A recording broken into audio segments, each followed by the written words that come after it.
साथ all India gem and jewellery domestic council के अविनाश गुप्ता हैं। अविनाश जी, क्लियरली नवनीत मुझे कह रहे हैं चांदी खरीदने के लिए, आपका क्या सेंस है, मार्केट मूड इस वक्त कैसा है?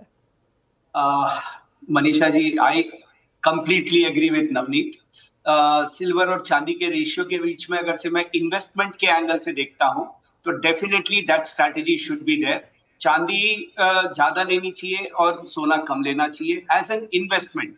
लेकिन ज्वेलरी की जब बात आएगी तो डेफिनेटली मैं यही बोलूंगा कि सोना ही लेना चाहिए, क्योंकि सोने के अंदर उनको एक सेटिस्फैक्शन भी मिलता है और उसके साथ साथ उनको एक अपने आप को दर्शाने का भी मौका मिलता है। तो मुझे लगता है कि when it comes to jewellery, सोने की ज्वेलरी खरीदनी चाहिए। राइट।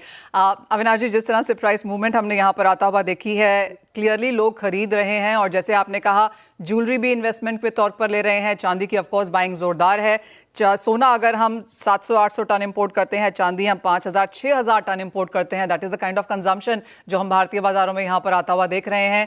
जो इनिशियल कंसर्न्स थी अविनाश जी कि पता नहीं लोग खरीदेंगे या नहीं, वो अब कम होती हुई नजर आई हैं। फुटफॉल बेहतर है डेफिनेटली मनीषा जी, क्योंकि क्या होता है कि हमारा जो कंज्यूमर है वो बहुत स्मार्ट है और जब वो देखता है कि मेरे को मेरी सेटिस्फैक्शन भी मिल रही है ज्वेलरी खरीदने से और मेरा इन्वेस्टमेंट भी बढ़ रहा है, तो definitely they will not hesitate to buy and they are moving away from other assets and coming to jewelry. That is a very good sign for us.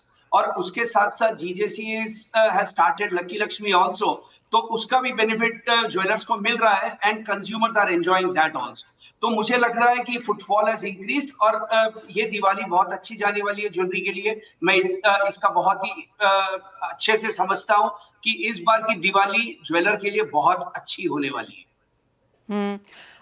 जिस तरह की स्कीम्स एंड ऑफर्स हमने आते हुए देखी हैं अविनाश जी, तो सबसे पहले मेरा ध्यान गया वो मेकिंग चार्जेस पर ही है, एंड दैट इज वो हमेशा की बात है। यहाँ पर आपने कहा लकी लक्ष्मी भी आपके लिए यहाँ पर काफ़ी बेहतरीन कर रहा है। हमने देखा है कि काफ़ी सारे लॉटरी सिस्टम्स और वो कूपन बाइंग और सब ने कुछ ना कुछ यहाँ पर चलाया हुआ है। लेकिन आप कहेंगे hero of this all game शायद डिजाइनिंग रहेगा। डेफिनेटली ज्वेलरी के ऊपर जब बात आती है तो डिजाइनिंग के ऊपर आती है। और आज आप देखिए जैसे कंज्यूमर का पॉकेट साइज थोड़ा सा कमजोर हुआ है प्राइस के एंगल से, तो ज्वेलर्स ने अपने आप को अपग्रेड किया है 18 कैरेट के ऊपर।